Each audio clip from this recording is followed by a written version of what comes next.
In almost every major ancient mythology, from the Babylonians to the ancient Hebrews, and even from the early Celtic traditions to the Indo-European sky pantheons, there is this massive gaping hole where a primordial mother goddess used to be. Right. Like she wasn't simply forgotten by time or, just misplaced in the historical record. She was systematically erased. And so today, we're looking at why humanity exiled the only deity who, at least according to the oldest texts we have, loved us completely unconditionally. Yeah, we are really looking at a historical and, well, a theological landscape defined by a profound intentional rupture. It's the exile of the one who literally contained everything, carried out by the very being she contained. Welcome to another deep dive.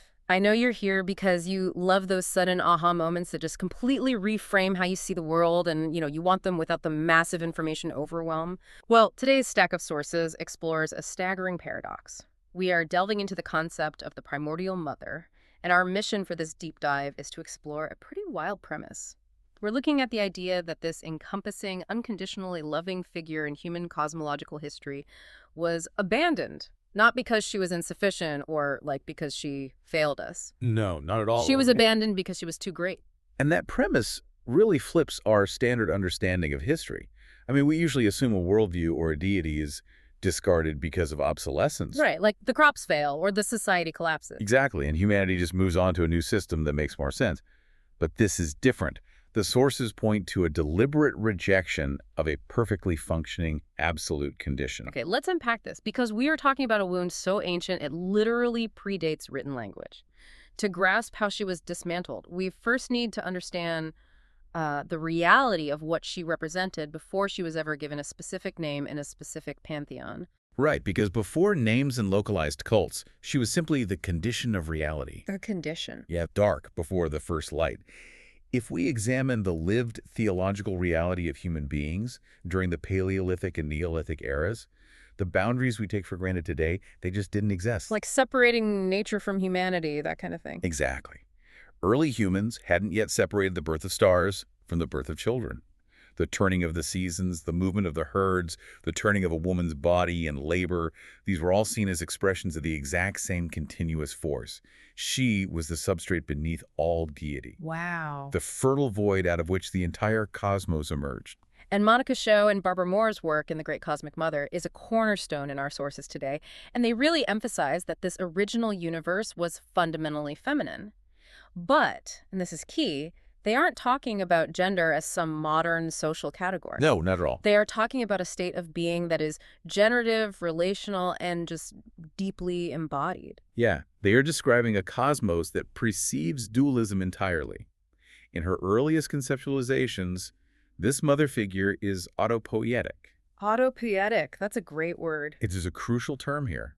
It basically means she is a self-generating system, a womb of reality that doesn't require an external catalyst. So she doesn't need someone else to start the process. Exactly. She doesn't need a male counterpart or a creator god to strike a spark.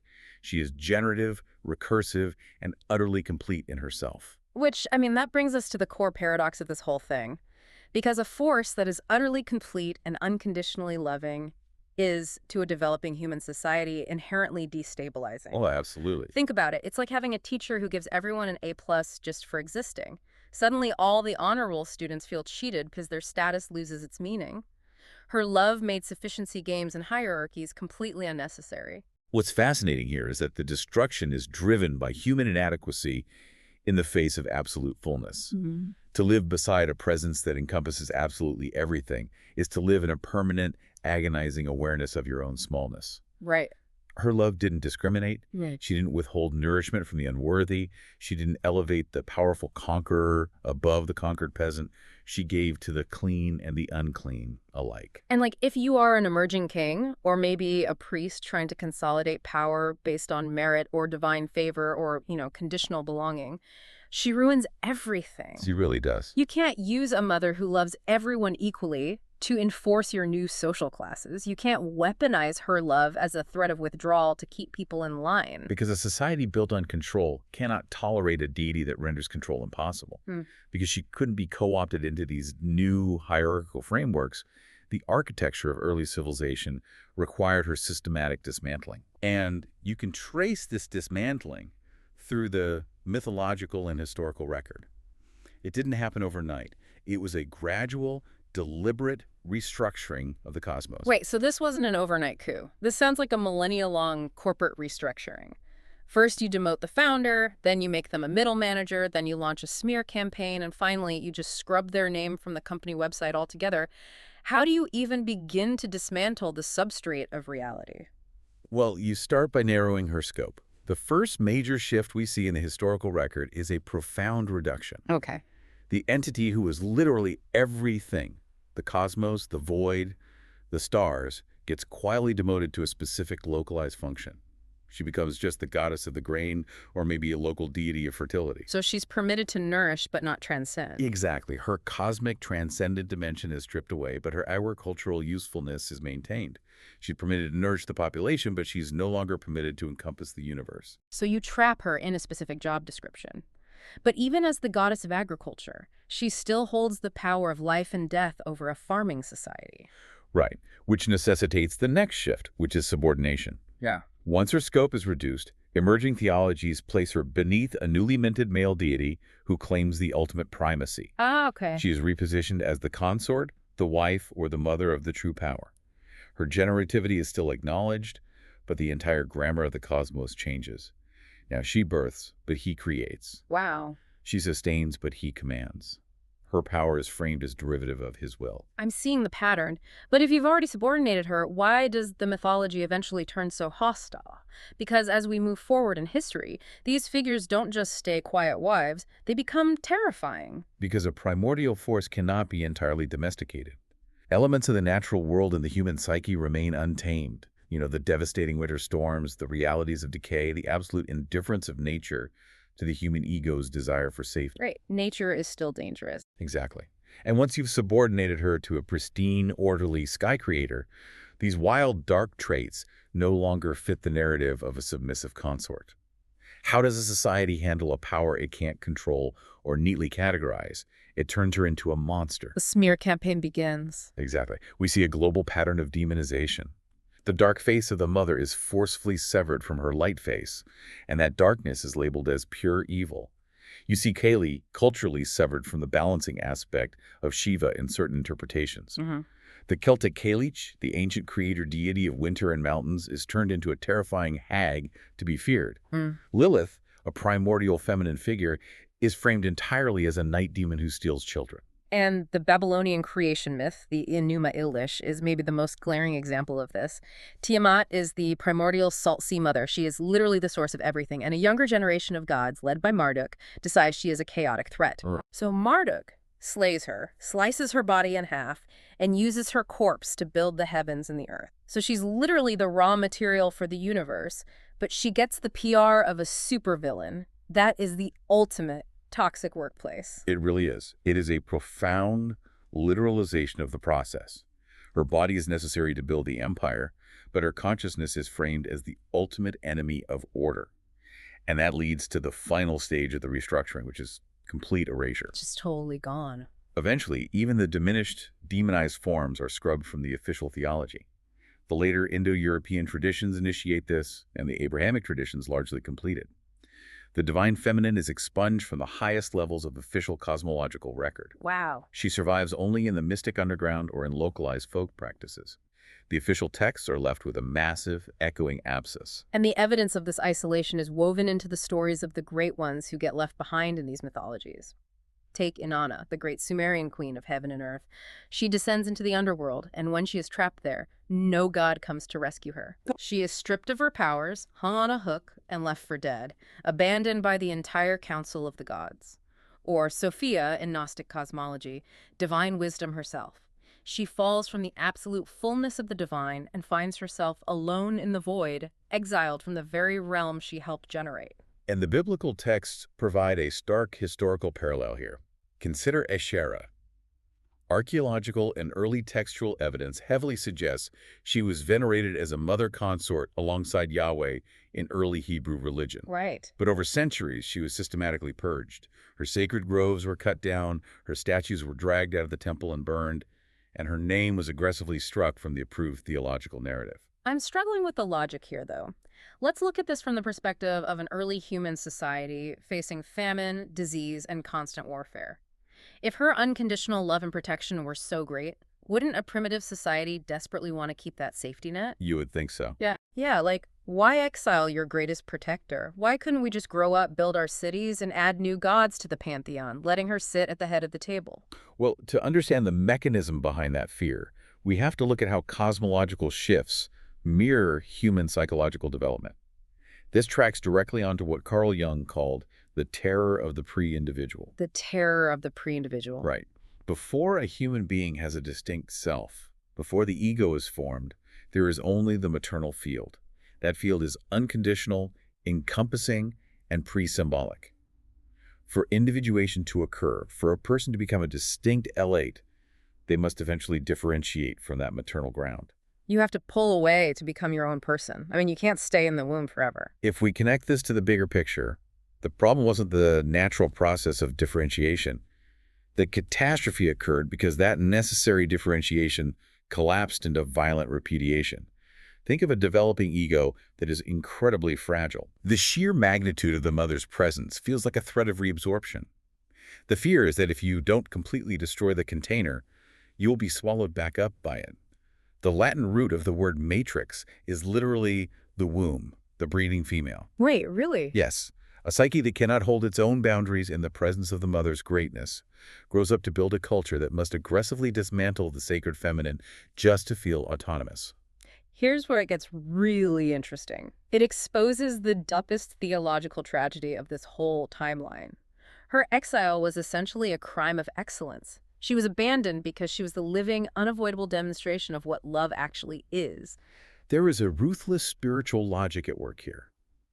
We are talking about a category of greatness so encompassing that encountering it feels like an existential threat to the ego. We aren't talking about the greatness of dominance or power over. No. It is the greatness of sheer fullness. Yeah. A being so radically generous, harboring no ulterior motives, reveals the profound incompleteness and conditional nature of human interactions. Because she doesn't try to make you feel small. She's just so immensely large that your own smallness becomes impossible to ignore. She loves so unconditionally that the conditionality of every other substitute we invent, status, wealth, holy wars, social climbing, is suddenly exposed as a cheap imitation. Exactly. So the society has to get rid of her. You abandon the one who is too good because her presence makes all your little conditional rules and hierarchies look ridiculous. She wasn't left behind because she lacked anything. She was abandoned because she was everything. So we exiled the primordial mother for our own psychological comfort. We did it to protect our fragile egos and to legitimize our new social hierarchies. What did that cost us? Like, what does a cosmos look like without her at the center? It looks exactly like the worldview that dominates the modern era. When the primordial mother was systematically removed, the cosmos grew cold. It shifted from being a living, relational organism to a mechanical system. Just parts and gears. Right. The universe became brutally indifferent. And I want to clarify, this isn't the sacred indifference of an ocean that receives all rivers equally. This is the brutal, vacant indifference of a machine stripped of any relational core. And the ripple effects of that shift are massive. If the Earth isn't a mother, it's just raw material. Nature stops being a relative that you inhabit and participate with, and it becomes a mute resource that you master and extract from. Time stops being a cyclical rhythm of renewal and becomes a linear, frantic march toward an endpoint. And the sacred gets pushed away. Yeah, the concept of the sacred gets pushed incredibly far away. It's up in the sky, it's strictly intellectual, it's disembodied, it is no longer found right here in the dirt, in the flesh. The sources argue forcefully that this cosmological exile is the unacknowledged root of our modern ecological crisis. When the substrate of reality is viewed as dead matter rather than a living mother, environmental devastation becomes a logical economic strategy rather than a desecration. That makes so much sense. Furthermore, it drives a profound crisis of meaning. The texts describe a peculiar modern grief. Millions of people are walking around today carrying a heavy, formless ache, completely unaware of what they are actually mourning. I want you, listening right now, to think about that feeling. Think about that pervasive modern burnout, that low-grade, constant anxiety of always having to prove your worth to your boss, to the social media algorithm, to your peers, what if that exhaustion isn't a personal failing? Right. What if that burnout is the inherited grief of living in a universe that has been stripped of a love that doesn't require you to constantly earn your right to exist? It is a spiritual starvation, Yeah. a profound, unnameable hunger for an unearned belonging. But the sources insist on one final, incredibly defiant truth. Despite the millennia of erasure, despite the smear campaigns, and despite the coldness of the mechanical universe we've constructed, she cannot be permanently exiled. The human psyche cannot permanently tolerate the absence of its own ground. Every attempt to replace her only generates a deeper hunger for what was lost. And because she cannot occupy the official centers of orthodox power anymore, she reliably returns at the margins. And we see this globally. She comes back as Our Lady of Guadalupe, appearing to an indigenous man on a hill outside Mexico City, offering absolute comfort in the wake of colonial devastation. She returns in Eastern traditions as Kuan Yin, the bodhisattva of compassion. Kuan Yin's defining mythology is her absolute refusal to enter final karmic liberation. She just waits. She pauses at the threshold of enlightenment and vows never to leave the cycle of existence while even one single being still suffers. Her compassion is entirely non-transactional. She shows up as the Black Madonna, hidden deep in the crypts and caves of Europe. And in those underground sanctuaries, her darkness isn't a sign of contamination or evil anymore. It's an insistence on her primordial origin, as one of the texts phrases it.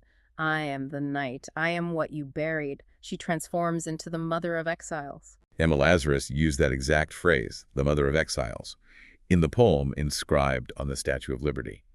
And notice the distinction there. She is not the mother of the successful, the pure, or the chosen. No. She is the one whose love is consciously, specifically extended to those who have been expelled from every other conditional system of belonging. She is always found at the threshold, waiting. Like in Yoruba cosmology, Yamucha is the ocean who receives all the rivers. The ocean doesn't evaluate the water. It doesn't care if a river has been praised by humanity or polluted and ignored. It simply takes them all in. Yeah, and the ocean is never diminished by receiving them.